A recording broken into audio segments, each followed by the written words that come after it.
The emperors didn't just entertain at the Palatine. They hosted dinners on boats, in the Colosseum, even up trees, and they designed extravagant dining experiences at their out-of-town country estates. When we look at a Roman emperor, we see a marble god. But what was it really like when the parade was over and the palace doors slammed shut?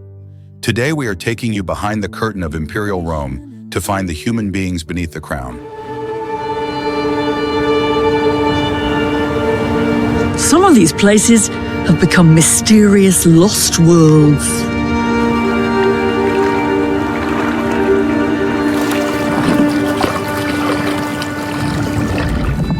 We're not interested in the official histories. We're decoding the hidden world of the Roman imperial court. The Palatine Hill wasn't just a home, it was a state machine. 10,000 people formed the emperor's entourage: slaves, courtiers, guards. We decipher the logistics through rare inscriptions on plumbing and slave tags. A whispered word in the corridor could mean death. This golden cage demanded constant performance, and it was a breeding ground for ultimate stress. The emperor's health, always fragile, was a matter of state security. They faced chronic illness and the relentless daily threat of poison. Now lying 5 meters below the water at Baiae on the Bay of Naples, archaeologists have uncovered the stunning remains of what were once Roman pleasure palaces.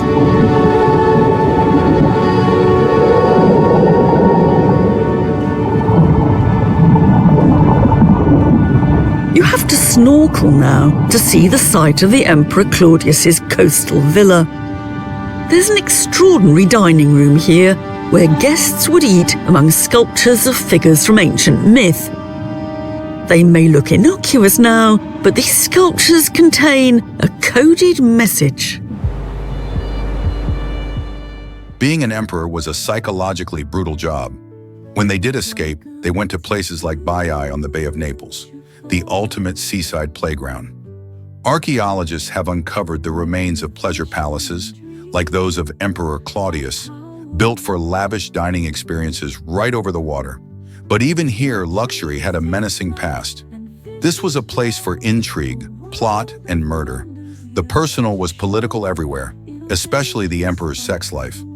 Marriage was for dynasty. Affairs could trigger succession crises. We must question the histories that painted figures like Messalina as monsters, because often those stories were written by their political enemies. It's hard to interpret underwater, so I'm heading north along the coast to another imperial villa at Sperlonga. Here, the theme of the Baiae sculptures is repeated in a now very slightly drier dining room.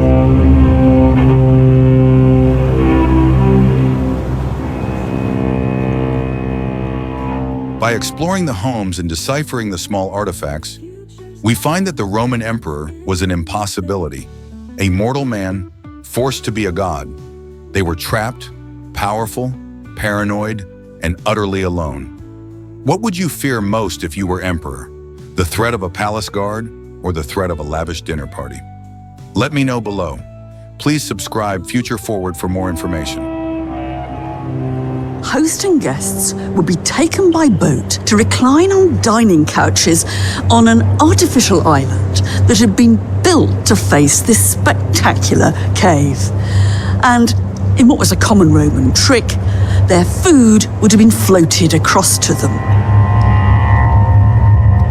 This must have been one of the most magical places to eat anywhere in the Roman world. But actually, it was a setting that was also tinged with menace.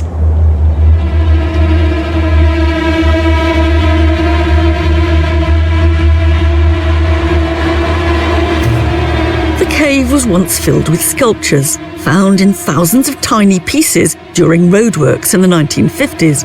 They've been elaborately stuck together again, revealing as centerpiece a scene from ancient myth and a dark in-joke about murder on the menu.